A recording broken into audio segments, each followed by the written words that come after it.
नमस्ते दोस्तों और मेरे श्रोताओं, अब तक जो देख रहे हैं या फिर सब्सक्राइब किए हैं उनका मेरा बहुत बहुत प्रणाम। और आज हम सब बात करेंगे वही पतिव्रता सेक्शन पे। मिसेस जगदम्बा तिवारी शुक्ला का आप लोग WordPress blog Jagdamba Tiwari Shukla .wordpress.com आप लोग सेलेक्ट करेंगे तो आप लोगों को मेरी स्टोरीज मिल जाएंगी। 300 के एबव हैं, लिखते जा रहे हैं। 10 कहानियों का अभी सिलेक्शन है। आप लोग को पहले अगर आप लोग वीडियो देख चुके होंगे तो आप लोग को पता होगा। तो पतिव्रता स्त्री किसे हमें समाज मानता है था, आज का प्रचलन गलत हो गया है। आज पतिव्रता और अदर में सिम कार्ड के आधार पे जब चेंज हो जाते हैं ना, उसके बाद पता चलता है। पतिव्रता अदर चली जाए, अदर पतिव्रता की जगह आ जाए तो उस आईडी बन जाती है। तो आज महिमा अलग है। जिस समय मैं ये स्टडी कर रही थी उस समय की मैं बात बता रही हूँ। मतलब मैं कभी गांव में भी घूमने गई या फिर दोस्तों में, मेरी एक बहुत ब्रॉड सर्किल थी। स्टूडेंट लाइफ भी थी, प्लस कैरिकुलर एक्टिविटीज़ 40 थे मेरे। कई डिप्लोमा और डिग्रियां थीं, जैसे सिलाई कढ़ाई, फैशन डिज़ाइनिंग, फूड प्रिजर्वेशन, बहुत सारा, बहुत कुछ, 40 के ऊपर अनलिमिटेड। तो ऐसे लोगों से मिलते मिलते एक ब्रॉड थिंकिंग फील्ड को लेके जो हुई उस टाइम मान लीजिए मैं 2009 में बहुत लिखती थी। तो पतिव्रता उस समय टॉपिक में सेलेक्ट की थी, लिखी भी, लेकिन ये सब फट गया। तो बाद में मैं 9 अगस्त को शायद लिखी हूँ। देखिए इससे पूरा ये छोटा सा है मेरी मोबाइल, तो इसमें ना बहुत सरकार कर वो करना पड़ रहा है। आप इसको पतिव्रता का आप खोलेंगे तो पढ़ने को मिल जाएगा। तो आप ये देखिए 9 अगस्त 2016 को ये पब्लिश हुआ है पतिव्रता, और 9 अगस्त को मेरा ओरिजिनल बर्थडे भी है। तो हम लोग इस पे ही बात करेंगे। तो बहुत पहले हमारे सोसाइटी में जो प्रचलित था वो चीज़ें मान लीजिए एक लेखक के मन में उभरती हैं। तो मान लीजिए मैं उसके बारे में थिंकिंग करती हूँ तो उस मैटर को एक सविता और राघव के अंडर ये मैटर डालती हूँ। हमारा समाज उस समय काफ़ी संकीर्ण मानसिकता का था, बहुत ही ज़्यादा। आज तो बहुत ज़्यादा लिबरल हुआ है और 2010 के बाद बहुत लिबरल हुआ है। लड़कियों को बोलने का अधिकार हो गया, लड़कियों को शादी रिजेक्ट करने का अधिकार हो गया। लड़कियां अब हर तरह का काम कर रही हैं। अब लड़कियां अबला नहीं है, क्रिमिनल नहीं कर रहे हैं, क्राइम न्यूमेरिकल हो गई है। चूँकि मैं लॉयर हूँ तो इन्वेस्टिगेशन और क्रिमिनोलॉजी से भी और साइकोलॉजी की भी स्टूडेंट रही हूँ। तो ये क्रिमिनल साइकोलॉजी भी मुझे अच्छी तरह पता है। तो आजकल क्रिमिनल जो हो रहे हैं वो तो क्राइम रेट बहुत गिर चुका है। आज के टाइम में सिस्टम क्रिमिनल है। आज के टाइम में जो खुद को बहुत वेल मैनर्ड, पूरी लाइफ साबित करते हैं, वो न्यूमेरिकल क्राइम करते मिल रहे हैं। बदले की भावना से क्राइम हो, जैसे पहले पट्टीदारी में क्राइम हुआ करती थी। 4 ठो पट्टी हैं, हम हैं तो देखा देखी में क्राइम हो गया हर तुझ में, उसी टाइप का क्राइम आजकल हो रहा है। आजकल का क्राइम डिफरेंट हो चुका है। तो अब 16 मजदूर जाके पटरी पे सो गए। अब वो पटरी पे सो गए तो ये रिस्पॉन्सिबिलिटी है पोस्ट मास्टर, ये स्टेशन मास्टर की, वो चीज़ देखे तब तक गाड़ी ना आने दे।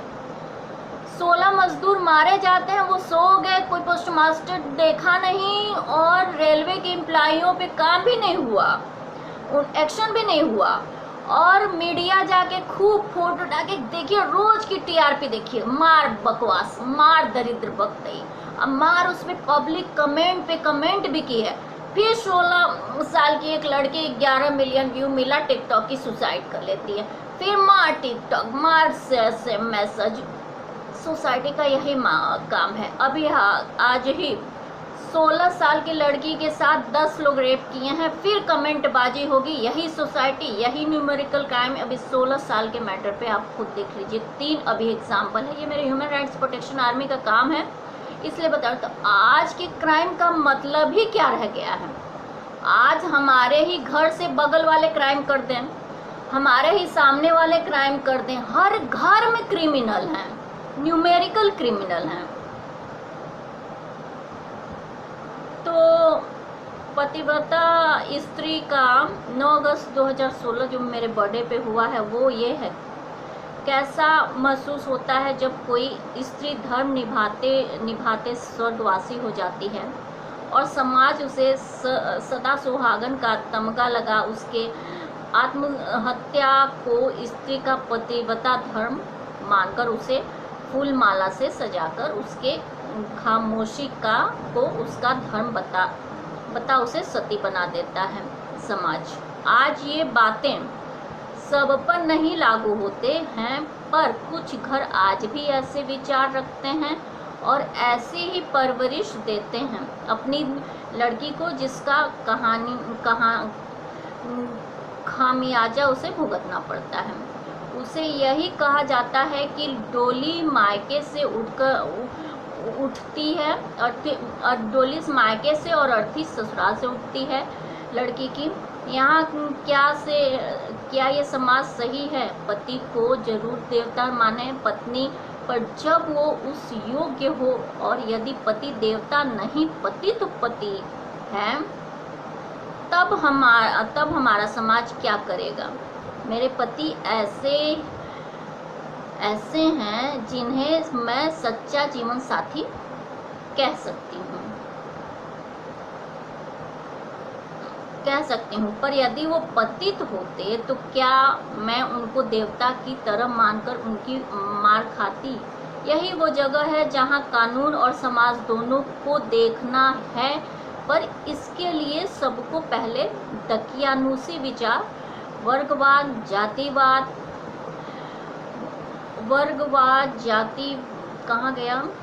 जातिवाद से ऊपर उठना होगा और समाज से गलत बातों को दूर करना होगा।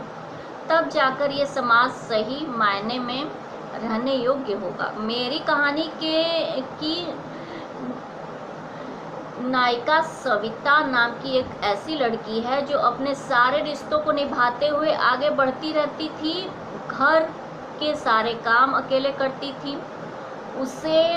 उसके बाद अपने ऑफिस जाती थी। कहीं से उसे कोई काट नहीं सकता था, सभी जगह अव्वल थी, किंतु उसका जीवन साथी पुरुष अहंकार में उसे हमेशा नीचा दिखाता, कमियां ढूंढता और यहाँ तक कि उसको जान से मारने की भी कोशिश करता था। किंतु सविता अपने पत्नी धर्म के खिलाफ कुछ नहीं करती और सब चुपचाप सहती और अपने भाग्य को दोष देती। मैं भी शादीशुदा हूँ और सारे घर की जिम्मेदारी खुद उठाती हूँ, पर ऐसा नहीं कि मैं पति के जुर्म चुपचाप सहती। मैं अपने पति को पति ही रहने दी, देवता नहीं बनाई, वरना सविता के हालात होते। सविता बहुत रोती पर अपने पति के खिलाफ नहीं जाती। उसके पति में जीवन साथी जैसा कोई गुण नहीं था, दारू पीता ही था, लड़की रखता ही था और ऐसे कई आदतें थी जो उसे सविता के योग्य ना होना दर्शाती थी। फिर भी वो उसे देवता मानती थी। इसमें गलती सविता की नहीं थी बल्कि उसके परवरिश की थी। आज फिर उसका पति राघव दारू पीकर आया था और सविता उसको समझाने की कोशिश की तो उसे बोतल से दे मारा और इसी चोट से सविता चल बसी।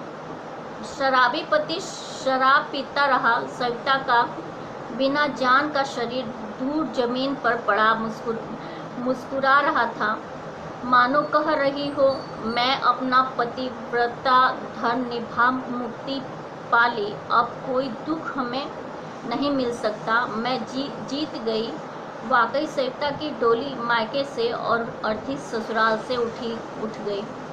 सुबह होने पर फिर वही संस्कार की कहानी की गाथा सुनने को मिलती। हम बस इतना पूछना चाहते हैं इस समाज से कि कब तक इसी तरह लड़कियां बलि का बकरा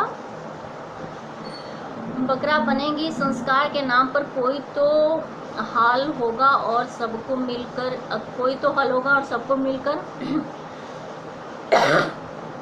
ऐसी सविता को बचाना भी होगा।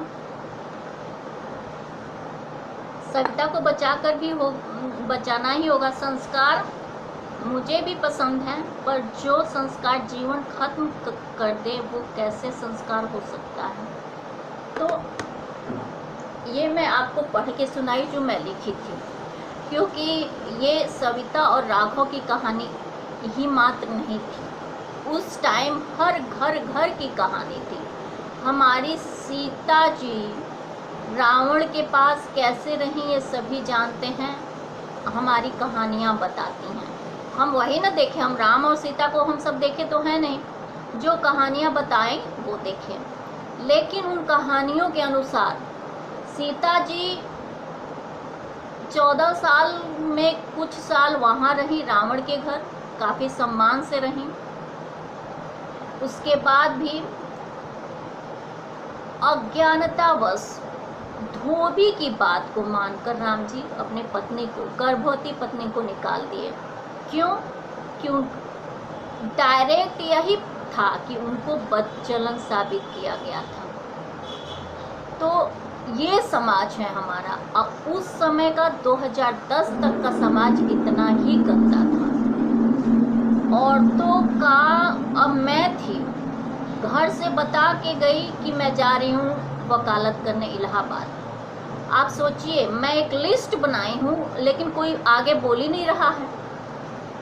मैं 34 साल की उम्र की थी, शादी हो गई थी, वरिष्ठ वकील थी, और इलाहाबाद मेरा पूरा मेजॉरिटी से भरा हुआ एरिया है। वहाँ पे पग पग पे लोग हमें जानते हैं। और वाराणसी वाले हल्ला कर दिए कि मैं भाग गई, रिश्तेदार हल्ला कर दिए मैं भाग गई। अरे कौन हल्ला किया, नाम तो दो, इसी बहाने मेरा अकाउंट खुले, डिफेमेशन डालें, पर परिवार 100 करोड़ डालें, और तुम प्रूफ करो कि हम बदचलन थे, हम भाग गए। अरे सामने भी नहीं आते हो, अपना कोफ्त और जलन निकालने के लिए किसी औरत को कह देते हो। मैं तो कह रही हूँ मैं नया कानून बनवा दूँ, तुम लोगों का घर बेच दूँ, लेकिन तुम सब आओ। तो मैं तो यही बहाना ढूंढ रही हूँ कि कोई बोले। एक मेरे बगल में लोग बोले हैं 200 करोड़ का केस हम कोर्ट में डाले हैं और मैं उसको जीतूंगी भी। पत्नी आती है इसलिए नहीं कि आप उसको बदचलन कहें। आप कितने चरित्रवान हैं पहले ये तो साबित करिए। लड़की क्या है, बिना प्रूफ के आप शादी करके लाए, वो बेचारी तो है नहीं, वो भी आपसे ज़्यादा इम्पोर्टेंस रखती है। आप उसे बदचलन कहेंगे, भाग गई थी कहेंगे। अरे भागी थी, मान लीजिए भागी थी, आप क्या कर लेंगे, आप छोड़ दीजिए, डाइवोर्स दे दीजिए। आपका अधिकार कैसे है कि आप उसे बदचलन कहेंगे। और यदि लड़की को लगता है कि वो गलत नहीं है, केस डालेगी, आपको कुर्क कराएगी, आप कुर्क होइए।